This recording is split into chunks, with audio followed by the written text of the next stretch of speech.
Iniatras ng Justice Department ang kaso laban sa mga nanguna sa government vaccine program laban sa dengue.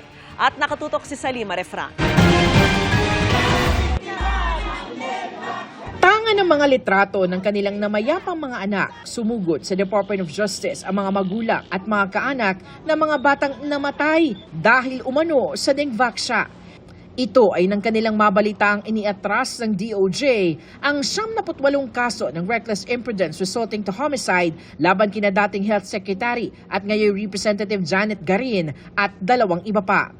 Gusto ko po makamit ang hustisya. Sana naman, Sekretary, maawa naman po kayo sa amin. Katulad ko po na walang consent. May mga magulang po yung mga anak na pinatay ng gobyerno. Magugunit ang kinasuhan sina Garin at mga doktor na sina Gerardo Bayugo at Maria Joyce Ducusin ang mga nanguna sa vaccination program ng gobyerno para sa kontrobersyal na bakunang Dengvaxia kontra dengue. Ito ang sinisisi sa pagkamatay ng ilan sa mga batang nabakunahan. Pero matapos i-review ng DOJ ang kaso, sinabing Justice Secretary Jesus Crispin Remulla sa resolusyon na walang nakitang prima facie case with reasonable certainty of conviction laban sa kanila. Wala rin daw nakitang kawalan ng pag-iingat sa sinunod na proseso ng mga respondent. Dagdag pa ni Remulla sa kawalan ng malicious intent ng mga respondent, hindi sila pwedeng panagutin para sa umano'y pakikipagsabuatan at pag-aalyansa para maisagawa ang reckless imprudence.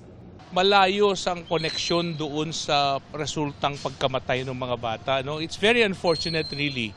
Pero ang problema doon ay kailangan mong i-connecta pa din. Was this act or omission the one that resulted to the death or to the injury?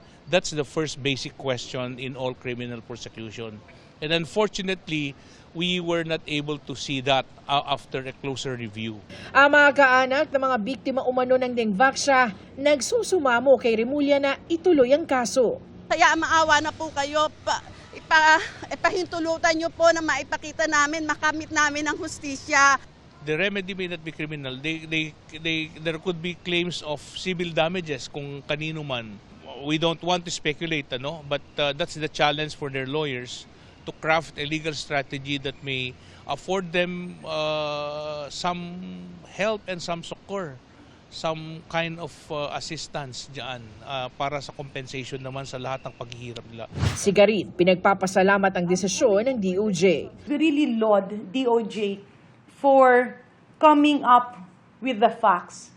Paglilinaw ng DOJ, sina Garin, Bayugo at Ducusin na naghain ng petition for review ang sakop ng resolusyon. Pero pwede rin magpetisyon ang iba pang akusado. Para sa GMA Integrated News, Salima Refran, nakatutok 24 oras.